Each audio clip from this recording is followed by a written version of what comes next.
안녕하세요. 가치남입니다. 11월 5일 목요일 국내 증시가 마감되었습니다. 오늘 코스피와 코스닥 모두 2% 넘는 강한 상승이 나왔습니다. 그래서 아마도 여러분들이 어떤 종목을 매수하셨는지 모르겠지만 대부분 종목들이 상승이 나왔을 것이라고 생각을 하고 있고, 확실히 대주주 양도세, 그리고 아직 결과는 나오지 않았지만 미국 대선, 시장의 불확실성을 높였던 이런 이슈들이 지난 시점에 증시의 흐름이 좋다는 것을 확인할 수가 있습니다.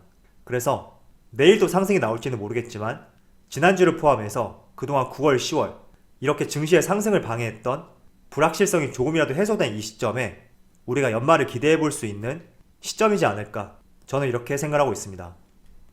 자, 삼성전자 오늘 3% 이상의 강한 상승이 나왔고 다시 6만원을 돌파했습니다. 그리고 SK하이닉스도 약 3.5%의 강한 상승이 나왔고 86,100원에 마무리하였습니다.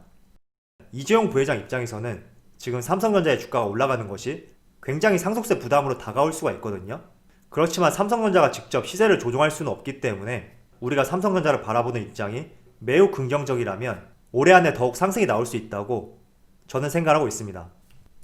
자, 그리고 현대차하고 LG화학, 오늘 현대차는 약 2%의 상승이 나왔고 LG화학은 무려 4% 가까운 강한 상승이 나왔습니다. 어제 많이 올랐던 네이버, 카카오 이 두 종목을 제외한다면 대부분의 대형주들이 2% 이상의 강한 상승이 나왔을 거라고 생각하고 있습니다. 자, 그럼 바로 수급을 한번 살펴볼게요.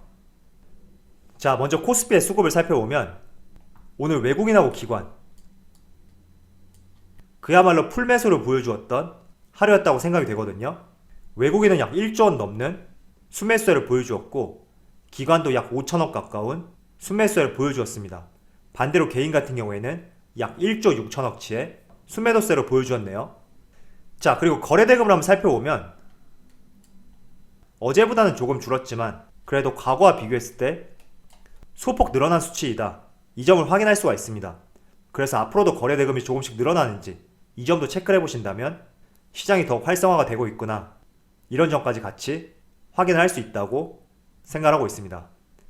자, 그리고 코스닥을 살펴보면 코스닥도 오늘 외국인하고 기관이 양매수세를 보여주었고 두 주체 모두 합쳐서 약 4천억 가까운 순매수세를 보여주었습니다. 그리고 삼성전자를 살펴보면 오늘 기관하고 외국인이 강한 매수세를 보여주었고 SK하이닉스도 마찬가지죠. 오늘 외국인하고 기관이 양매수세를 보여주면서 상승으로 마감되었다고 말씀드리겠습니다. 그리고 현대차도 오늘 외국인하고 기관에 양매수세가 들어왔고 LG화학도 마찬가지로 외국인하고 기관에 양매수가 들어왔습니다. 그래서 오늘 전반적으로 외국인하고 기관 대부분의 종목들을 순매수했다고 볼 수가 있고 이 때문에 대부분의 종목도 상승이 나왔다고 확인을 할 수가 있습니다. 자, 그럼 주체별 매매 동향에 대해서 살펴보도록 하겠습니다. 먼저 11월 5일 외국인이 가장 많이 매수한 종목은 삼성전자, LG화학, 삼성 SDI, SK하이닉스, 시젠 이렇게 5종목을 순매수 상위 종목을 올렸고요. 특히 삼성전자 같은 경우에는 거래대금이 압도적이라는 것을 확인할 수가 있습니다. 자, 이번에는 기관을 살펴볼게요. 기관 같은 경우에는 삼성전자, 삼성바이오로직스, SK하이닉스, 삼성 SDI, LG화학 이렇게 5종목을 순매수 상위 종목을 올렸습니다. 대부분 종목들이 전통적인 대형주로 포함이 되어 있고 또 종목을 분류해보자면 2차전지, 그리고 반도체, 바이오 기업이죠. 이렇게 분류를 해볼 수 있겠죠. 자, 이어서 개인을 살펴보면 개인의 LG전자, 제넥신, 기아차, 앞타머사이언스, 한국전력 이렇게 5종목을 순매수 상위 종목을 올렸습니다. 자, 미국 대선 아직 결과가 확정되지 않았지만 굉장히 엎치락 뒤치락 하고 있다, 이렇게 생각이 되거든요. 사실 어제 시장에서는 바이든이 될 거라는 생각과 달리 트럼프 쪽으로 기울면서 그동안 바이든 관련주로 분류되었던 신재생에너지, 하나솔루션, 효성중공업, CS윈드 그 외 여러가지 종목들이 큰 폭으로 하락을 보여주었습니다. 자, 그렇지만 어제 저녁이죠. 바이든 후보자가 조금씩 앞서면서 다시 바이든이 될 가능성이 상당히 높아진 이 시점에서 어제 큰 폭의 하락을 보였던 종목들, 신재생 에너지와 관련된 종목들이 오늘 강한 상승이 나오고 있다, 이렇게 볼 수가 있습니다. 자, 그런데 아직까지는 확정된 것이 아니죠. 지금 트럼프 측에서 무효 소송에 들어갔고 이 결과가 나오기까지 상당한 시일이 소요될 수 있다, 이렇게 전망을 하고 있는데, 어쨌든 바이든 후보자가 유력한 것은 맞지만 확정지어서 당선이 되었다, 이렇게는 볼 수 없다고 생각하고 있습니다. 그렇지만 이미 시장에서는 바이든이 당선되었다고 생각을 하고 있는 것 같더라고요. 먼저 어제 나스닥 지수를 한번 살펴보시면 약 3.85%의 강한 상승이 나왔고 장중한테 4% 이상도 상승이 나왔죠. 그리고 S&P 500도 약 2% 이상의 강한 상승이 나왔습니다. 그리고 아시아 증시를 한번 살펴보면 니케이도 1.3%의 강한 상승이 나오고 있고, 또 상해 종합 중국 증시 같은 경우에는 1% 조금 안 되게 상승세를 보여주고 있습니다. 자, 그런데 조금 특이한 점이 있어요. 제가 미국 대선 직전에 여러분들에게 말씀드렸던 내용 중에 하나가, 어쨌든 시장에서는 바이든 후보자가 당선 가능성이 높다, 이렇게 전망을 했었고, 그와 달리 트럼프가 당선이 된다면 지난 2016년처럼 코스피 코스닥에도 큰 변동성을 초래할 수 있다, 이렇게 말씀을 드렸었는데, 그런데 어제 증시 흐름을 살펴보면 지난 4년 전과 비교했을 때 개별 종목은 변동성이 심한 종목들이 있었지만 전체적으로 종합주가 지수를 봤을 때 큰 변동성이 없었다는 것을 확인할 수 있었습니다. 여러 가지 이유가 있겠지만 한 가지는 학습 효과가 생겼을 것이고, 또 한 가지는 이번에도 뒤바뀔 수 있다, 이런 생각들을 미리 했을 수도 있다, 이런 전제들이 있었기 때문에 지난 4년 전과 달리 증시에 큰 변동성이 없었고 오히려 대선이 끝났다, 이 기조에 맞춰서 어제는 트럼프의 당선 가능성이 높았고 오늘은 바이든 후보자의 당선 가능성이 높은 이 시점에 모두 증시가 좋은 흐름을 보이고 있다고 생각하고 있습니다. 자, 그런데 또 한 가지가 있죠. 우리가 우려했던 사항, 트럼프 측에서 대선 불복 시사를 내비쳤고 법정행위 유력한 상황이거든요. 그런데 이 경우에도 한번 생각을 해본다면 지난 2000년 법원에 판결까지 갔었던 사례가 있었는데, 그 당시에는 나스닥 지수가 약 17%의 강한 하락이 나왔습니다. 그런데 이번에도 어쨌든 트럼프 측에서 불복 시사를 내비쳤는데 증시의 흐름을 살펴보면 오히려 나스닥이 상승이 나왔어요.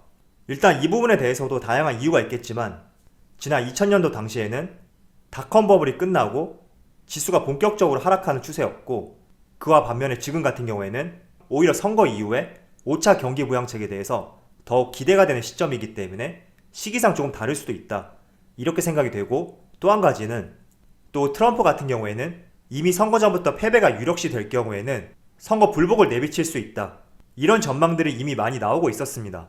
그런 측면에서 지난 2000년과 비교했을 때 조금은 다른 모습을 보이고 있다고 생각을 하고 있습니다. 자, 지금 보시는 차트는 하나솔루션이고요. 하나솔루션 같은 경우에는 태양광 사업을 하고 있고 대표적으로 바이든 관련주로서 대장주로 분류가 되는데, 어제만 하더라도 장중한 때 약 12% 가까운 강한 하락이 나왔었는데 오늘은 그와 반대로 현재 12% 정도 상승을 보여주고 있죠. 그리고 이번에는 CS 윈드, 이 종목도 어제는 마찬가지로 10% 이상의 강한 하락이 나왔었는데 오늘 같은 경우에는 또 8% 가까운 강한 상승세를 보이고 있습니다. 자, 그런데 저는 이렇게 생각을 하고 있거든요. 많은 분들께서 바이든 당선에 대해서 조금 더 무게를 두고 있다면 신재생 에너지, 태양광, 풍력, 수소, 이쪽 섹터에 대해서 지금도 관심을 갖는 것이 중요하다고 생각을 합니다. 하지만 제가 우려하는 부분은 어쨌든 신재생 에너지 관련된 종목들은 약 5, 6개월 전부터 조금씩 시세를 분출했었고 또 간헐적으로 강한 시세도 분출을 하였거든요. 그래서 많은 종목들은 10배 가까운 상승이 나왔기 때문에 지금 바이든 후보자가 당선 가능성이 높다고 해서 바이든 후보자와 관련된 종목들, 특히 신재생 에너지와 관련된 종목들을 투자에 대해서 생각해보는 것은 중요할 수 있지만 지금 상승폭이 워낙 컸기 때문에 오히려 바이든 후보자가 최종적으로 법원 판결까지 간 뒤에 당선이 된다고 했을 때 하락이 나올 수도 있다. 저는 이렇게 생각하고 있습니다. 물론 제 생각이 다 맞다고는 말씀드릴 수는 없어요. 어디까지나 가능성적인 측면을 말씀을 드린 것이고, 그동안 바이든 후보자와 관련된 종목들은 대선을 앞두고 많이 상승을 했기 때문에 조금은 조심할 필요가 있다고 생각을 하고 있습니다. 그래서 선택의 문제인 것 같아요. 어쨌든 바이든 후보자가 당선 가능성이 높기 때문에 신재생 에너지와 관련된 산업들은 더욱 성장할 것이다, 이렇게 생각이 된다면 오늘처럼 강한 시세가 나왔을 때가 아니라 조금씩 조정을 보였을 때 진입해보는 전략이 좋을 것이고, 반대로 그동안 상승이 많이 나왔기 때문에 오히려 바이든 후보자가 당선 확정이 된다면 재료 소멸적인 측면에서 주가의 일부 하락이 나올 수 있다. 이렇게 생각이 된다면 조금 보수적으로 바라보고 오히려 이런 신재생 에너지 관련주보다 성장주, 2차 전지하고 5G, 그리고 최근에는 CMO 기업들도 굉장히 좋더라고요.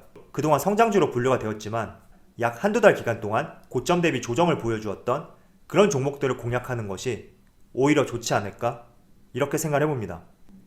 지금 보시는 종목은 대주전자재료인데 이 종목 외에도 대부분의 2차 전지 종목들 그리고 소부장 기업들까지 모두 지난 8월 달에 고점 대비 하락이 많이 나왔고 최근 들어서 조금씩 반등이 나오고 있는 시점이거든요.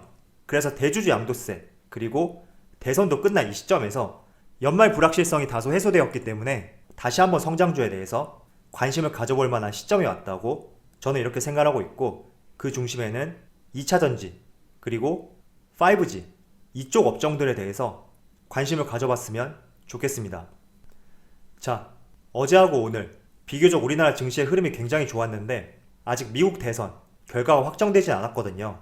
그래서 얼마든지 변동성이 다시 생길 수 있는 구간이 될 수 있다고 생각을 하고 있으니까 여러분들도 어제하고 오늘 증시가 큰 상승을 보였다고 이제 변동성이 끝났구나 이렇게 생각하는 것보다 아직 끝나지 않은 미국 대선 그리고 때에 따라서 이 부분이 증시에 좋지 못한 영향을 미칠 수 있다 이렇게 생각하시면서 대응을 해주셨으면 좋겠습니다. 그럼 오늘 영상에서 마치도록 하고요. 언제나 여러분들의 성공 투자를 기원하도록 하겠습니다. 감사합니다.